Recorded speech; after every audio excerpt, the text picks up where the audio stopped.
They built empires of steel and steam. Their trains carried America into the modern age, and their palaces outshone kings. But behind the name Vanderbilt was a story far darker.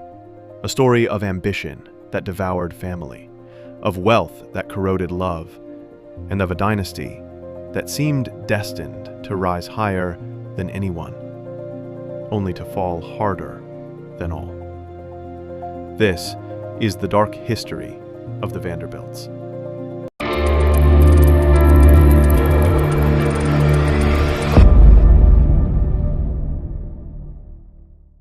Cornelius Vanderbilt, known simply as the Commodore.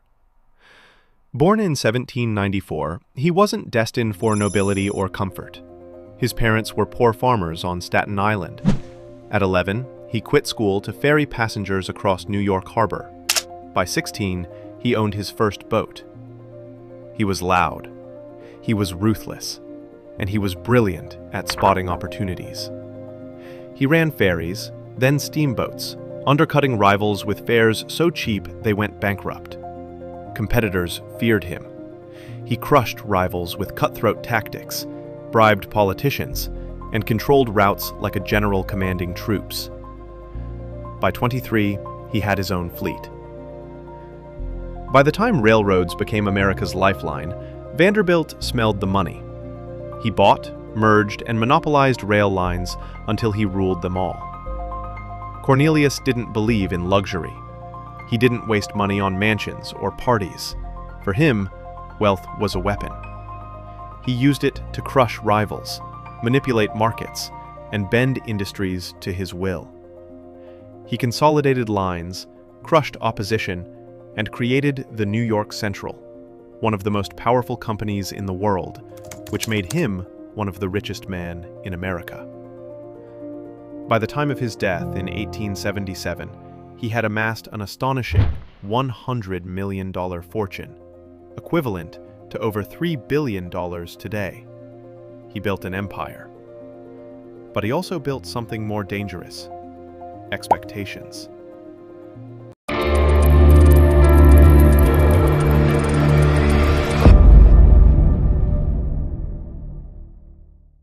The Commodore had 13 children, 13 hungry mouths with dreams of wealth. But he didn't trust most of them. He believed only one son had his cunning: William Henry Billy Vanderbilt. So, in a move that would ignite fury, he left almost the entire fortune, around 95%, to Billy. The rest of his children got scraps. Seeds of jealousy, resentment, and division were planted from day one. The matter got so worse that other children accused Billy for manipulation, and they claimed William Henry had used a spiritualist medium to manipulate their father into believing that his deceased wife was instructing him to leave the fortune to William.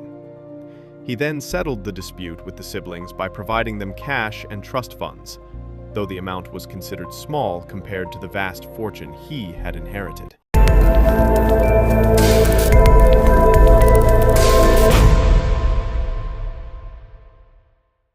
Billy may have started bitter, but he proved himself. In just 8 years, he doubled the fortune to $200 million, making the Vanderbilts one of the richest family in the world. He ran the railroads with the same cold efficiency as his father.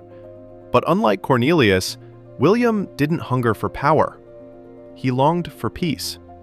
His famous words echo even today: "The public be damned." It wasn't arrogance, but exhaustion. He saw the railroads as family property, not a public service. He wasn't charismatic, but he was calculating. Still, Billy made one mistake that would define the family's future. Instead of consolidating the empire, he divided the fortune among his 8 children.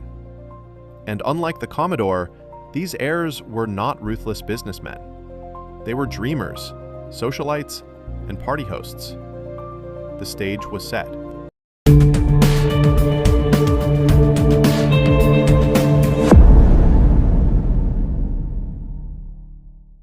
Commodore once said, "Any fool can make a fortune. It takes a man of brains to hold on to it." And his heirs weren't listening. Cornelius's heirs weren't content with railroads. They wanted prestige. They wanted society to bow before them. So, the Vanderbilts began building palaces. And not modest mansions. In New York, they raised grand homes along Fifth Avenue. In Rhode Island, they constructed Gilded Age castles like the Breakers and Marble House. In North Carolina, Cornelius's grandson, George Washington Vanderbilt II, built the Biltmore estate, a 175,000-square-foot mansion that remains the largest home in America. Another heir named Alva Vanderbilt famously threw a housewarming party in 1883 that cost $250,000, the equivalent of more than $7 million today. Guests arrived in diamonds, gowns, and carriages. The entire city of New York gawked at the spectacle. Mansions were built, abandoned, and rebuilt, simply to outshine rivals. Each generation diluted the fortune further, slicing it into smaller inheritances. The more descendants, the thinner the pie. By the early 1900s, the Vanderbilts were known less as builders and more as spenders. And then, the real storm came.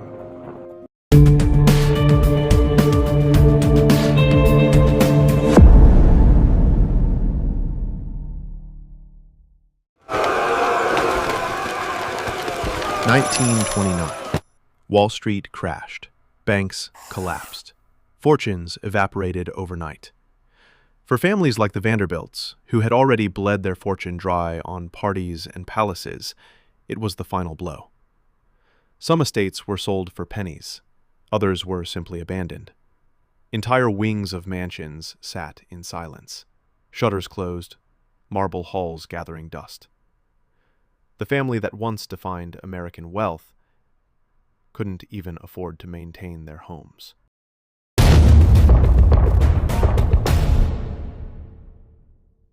What's money without meaning?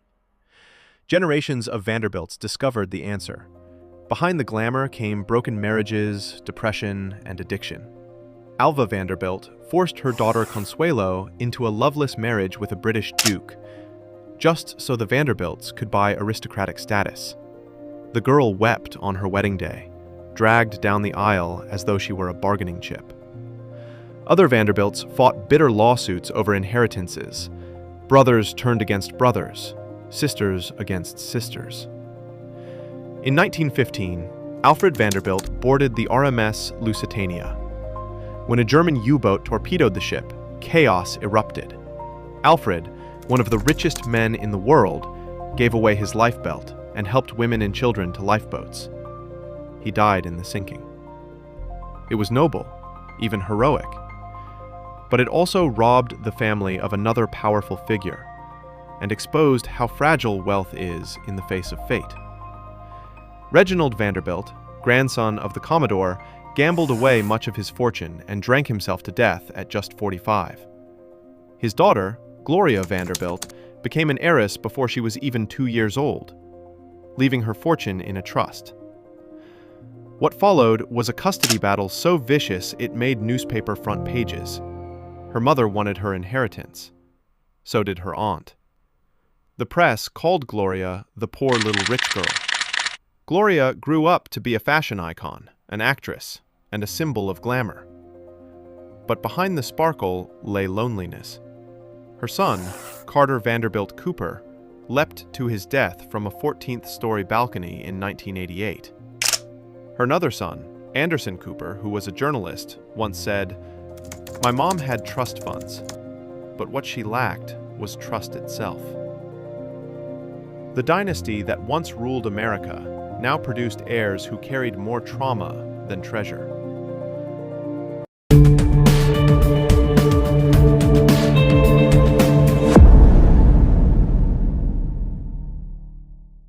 By 1973, the Vanderbilt name had become more myth than money. That year, the family held a reunion at Vanderbilt University. Over 100 relatives gathered, and here's the shocking truth. Not a single one of them was a millionaire. The empire of Cornelius Vanderbilt, once worth more than the U.S. Treasury itself, had dissolved. As one journalist wrote at the time, the Vanderbilt family had vanished into history, leaving only their empty mansions as witnesses.